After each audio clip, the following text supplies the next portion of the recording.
Thank you for joining Wars of the Roses. And this is Druid Shrine of the Rockies by Preece. An article taken from Rosicrucian Digest, Volume 30, Number 3, March 1952. Druid Shrine of the Rockies by Preece. First came the Spanish conquistadors, then the Anglo-Americans in the covered wagons. So, contemporary historians unversed in the secret knowledge picture the settlement of the American West, but much impressive evidence indicates that this chronology may be as limited as other facts. It is the learned Druids of Ireland who may have preceded both Castilian and Yankee by untold centuries. A major collegium of these ancient magi may have flourished on the lofty heights of the Wyoming Rockies more than 10,000 years ago. In that same vast region of the West, where the Rosicrucian order, AMORC, now serves as a universal center of mystical enlightenment, learned adepts may have disseminated the sacred truths to seekers who came from many places and spoke many tongues.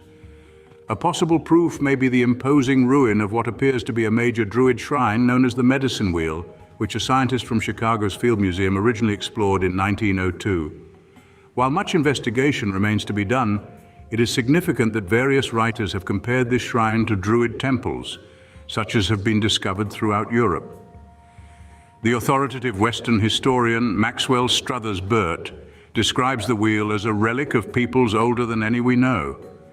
It is his belief that some early Americans worshipped at this circle of spokes of carefully laid boulders. He adds that if the United States were England, the Medicine Wheel would be as famous as Stonehenge, the magnificent and carefully preserved temple of the British Druids. My attention was called to the Medicine Wheel after the publication of my article, Culdee Sages of the Caves, in the August 1950 issue of the Rosicrucian Digest. In there, I cited evidence backed by the authority of present-day scholars and ancient Norse records, that certain puzzling underground structures in New Hampshire had been erected by the supreme Druidic order of the Culdees, after its members had been driven from Ireland to Iceland and finally to America by the pagan Vikings.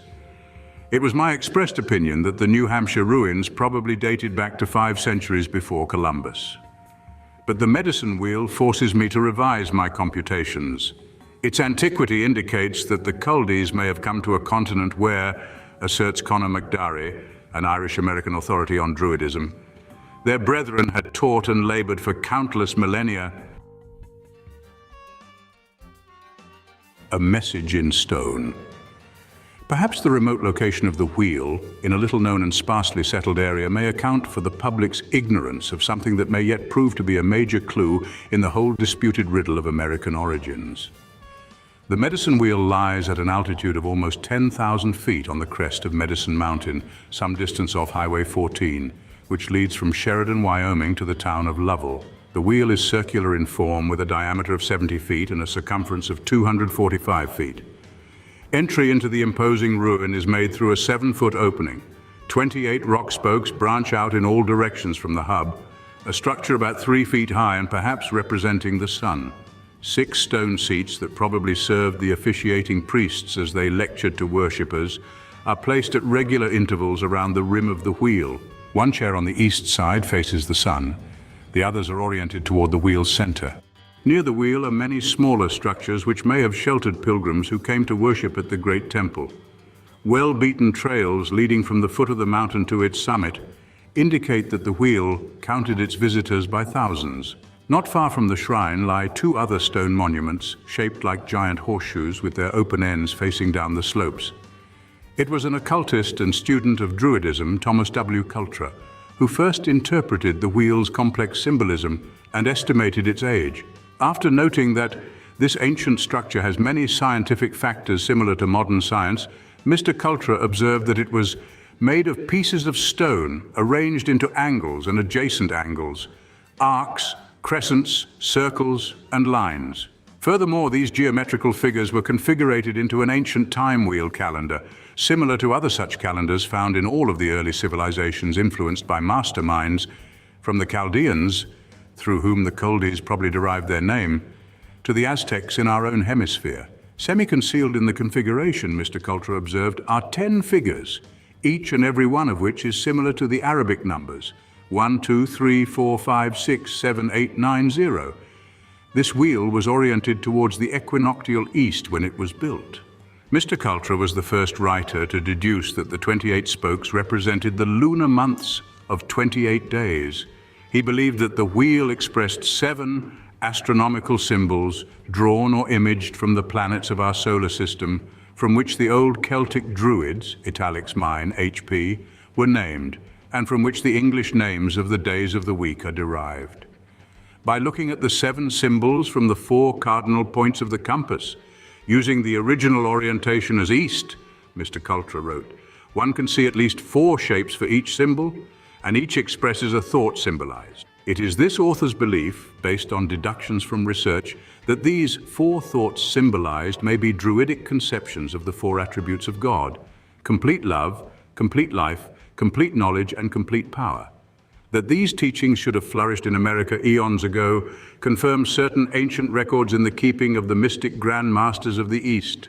For Mr. Cultra, student of the Masters, pointed to the great antiquity of the medicine wheel on the basis of a mathematical system which astronomers have employed from time immemorial. He believed that the orientation of the wheel had shifted 150 degrees from the time of its original construction. With the Earth executing a grand axial revolution poleward of 360 degrees once each 25,878 years, a 150-degree turn of our sphere would require 10,782 years, the age that Mr. Cultra computed for the wheel at the time that he made his calculations. This, he commented, not only makes the structure the oldest time wheel in the world, but it also shows an astronomic observation recorded at least 107 centuries ago. And besides this, it is one of the earliest systems of notation known to science. Americans 9,000 years ago. Orthodox scientists, with their unfortunate right-mindedness, ignored Mr. Cultra's findings. Few would accept the possibility that man had inhabited the Wyoming area at such an early period. Yet startling recent discoveries by an eminent anthropologist established that human society had already developed in 3 separate stages in adjoining Montana, 9,000 years before our day. The New York Times reported on October 24, 1951, investigations made in the Helena, Montana area by Dr. William Duncan Strong, head of the Columbia University Department of Anthropology. Arrowheads and stone implements excavated from various sites clearly proved the presence of man during centuries left unrecorded by formal history. Helena is but a few hundred miles from the medicine wheel. It is logical to suppose that the existence of a shrine so magnificent would have been known to the Indian tribes over a wide territory. Under the same reasoning, we may infer that the roving huntsmen who populated the Helena section were the ancestors of the present Crow and Sioux Indians. Yet any effort to explain the wheel as the work of Indians breaks down under the stubborn refusal of the red men to take any credit for it. Our fathers found the sacred place when they came here, and that was thousands of years ago, the Indians declare. Substantiating their denial is the fact that the Montana-Wyoming tribes did not utilize stone for building purposes until a very recent date. All available evidence indicates that the wheel was constructed by people of a culture vastly superior to the primitive folk found there by European explorers of the 17th century. One possible clue to its origin may lie in the statement of a Crow chief, who is quoted as saying that the wheel was built long before the Great Light came. His words lead to a possible explanation that occult students may seriously consider. The Great Light is, of course, a direct reference to the sun, allowing for a certain confusion in a tradition handed down orally for so many centuries. The medicine wheel is clearly a temple of the sun, so its dimensions, conforming so closely to astronomical measurements, indicate. In fact, its lofty elevation suggests that it may also have been used for an observatory from which astronomer Preece surveyed the skies. Moreover, we know from countless authorities that the Druids honored the sun with its life-giving warmth and energy as the visible representative of the great invisible deity. There is reason to believe that they were the world's pioneer monotheists, that through their missionaries reaching every corner of the ancient world, the Hebrew tribes first learned of the one God. Many of their principles were incorporated into the great body of doctrine practiced by the early Atlantean and Egyptian fraternities from whom all reputable mystical societies today trace descent. It may be argued that veneration of the sun as the supreme symbol of the deity is a rite of many religions in many lands. Under this premise, the medicine wheel might have been erected by migrant Persian or Hindu magi instead of Celtic Druids. Symbols and patterns. But the very architecture of the wheel suggests that it could have been the work only of Celts. Other followers of the Hierophantic or sun-personified religions constructed temples ornamented with precious metals and covered with roofs. In building their shrines, the Druids used only the simple stones of earth, symbolic of the elemental and omnipotent strength of God. Roofs were dispensed with because these wise ones felt that worship under the open sky brought the seeker closer to the mysteries of the infinite. According to the traditions of the Indians, the medicine wheel was never covered by any artifice of man, but an even more tangible proof of Celtic origin lies in the contour of the wheel itself. The Druid shrines were invariably built in circular fashion. Line for line, angle for angle, the medicine wheel is an exact counterpart of Celtic altars that archaeologists have uncovered throughout Europe and Asia. Even the monuments on the wheel's rim conform to the ancient Druidic pattern of building small conical-shaped beehive cairns as resting places for priests and worshippers. It was also the Druid custom to build outer walls surrounding inner monuments and altars. The medicine wheel follows this general pattern with its exterior sections surrounding the central monument, from which the 28 spokes radiate. But an even further corroboration of the wheel's probable Druidic origin lies in the two huge horseshoes that were constructed near the shrine itself. According to Indian tradition, the horseshoes represent the hoof marks of the big horse that bore the first great medicine man across the mountain many moons ago. The first great medicine man may have well been the first archdruid who landed in America to supervise the direction of the shrine and to begin missionary work among the Indians. It is striking that the legend mentions horses. They had disappeared from the Americas before the conquistadors came with fire and sword to blot out the ancient religion that the Indians had learned from mysterious colonizers and teachers like Quetzalcoatl of the Aztecs. Men did not begin to use horses until they had reached a relatively high degree of advancement. If the wheel was built by those who had domesticated the horse, then the builders must have been of a civilized race. The horseshoe itself was one of the most common Druidic symbols, representing in its homed shape the moon. If the wheel itself was intended to honor the sun, we may infer that the two lesser shrines were built to commemorate the smaller planet. And by coincidence, horseshoe megaliths have not only been discovered near crumbling Druid shrines in Europe, but these meaningful emblems of an illustrious, if forgotten age have also been found throughout the Western Hemisphere. Scientists who excavated the mammoth ruins at Cahokia, Illinois, some years ago found the horseshoe symbol wherever they turned a spade. Mounds unearthed in the South and Midwest had irregularly horseshoe-shaped curves. Horseshoe symbols are a common phenomenon of Aztec ruins, and the ancient Aztec language itself included many words which denoted Celtic origin. The discoverers in each instance reported the bare facts, but they failed to make the connection that occult science might have given them. Unanswered questions. I am of the opinion that the full truth about the medicine wheel will be balanced through patient and exhaustive research by occultists. If we leave the quest to materialistic scientists alone, schooled in the barren philosophy of materialism, we can only expect final conclusions that will further darken the mystery. It is my belief that a starting point might be the further study of the sun lore of the Western Indians. For their arcana may represent surviving forms, distorted somewhat by superstition, of the venerable Druidic faith which played such a noble part in lifting man from savagery to civilization.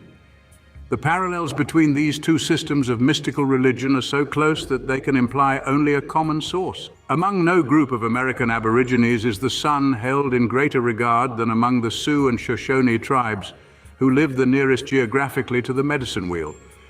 Its benefits to the universe are mirrored in the songs, the chants, and the lectures of the esoteric societies still flourishing among these two major Indian groups. Initiates are told that the sun is the physical manifestation of the sun or Great Spirit, an exact recapitulation of the central Druid teaching. Perhaps the Sundance cult, so widely diffused among the Western tribes, may be a rough replica of one of the higher Druid orders. The Sundance religion first became known to Americans in the era following the Civil War, and then unpleasantly because Sitting Bull, the extremist Sioux chief, formed an ultra-fanatical and warlike wing of it. But in its purest form, as practiced by the majority of Indians who adhered to it, this religion taught that white man and red man would be reconciled under God, that violence was contrary to the divine harmony of the universe, and that the Great Spirit would finally bring all things in order. Could the Sundance itself be a survival of ancient traditional Druid festivals, which included the lighting of fires on the stone altars and dance rituals, paying homage to the ruler of the universe? Is there a further connection in the fact that many Indians still return to the wheel to make their medicine? In other words, to perform their secret rites unmolested by prying eyes? Are they thereby following the immemorial custom of their fathers who may have sought the same shrines to learn the principles of justice, charity, and mercy from honored magi, whose influence for good is still reflected during these long ages when their names have been forgotten? Significantly, the Indians never bring to the shrine weapons that might be used for war. Is this not possibly a form of tribute to the elder ones who first taught them the ways of peace? Nor have any arrowheads or Indian implements ever been found on the mountain, a further proof that the shrine's builders could not have been red men. The medicine wheel challenges us in its origin and meanings, as the Great Pyramid of Egypt challenged occultists of another generation till its sublime mysteries were penetrated. Whether or not the wheel embodies prophecies for humanity, as does the pyramid, is something that we have yet to discover. But the very existence of this shrine pushes occult chronology back by several thousand years. Its silent majesty is a stimulus to us to seek further for truths still lying beyond the veil. And now that we know of its presence, we are spurred by truth's endless quest to learn its revelation. Thank you for watching, and please don't forget to share, like, subscribe, and comment, and if you can, please consider donating to Wars of the Roses. Links to PayPal and Patreon are in the description. Thank you so very much.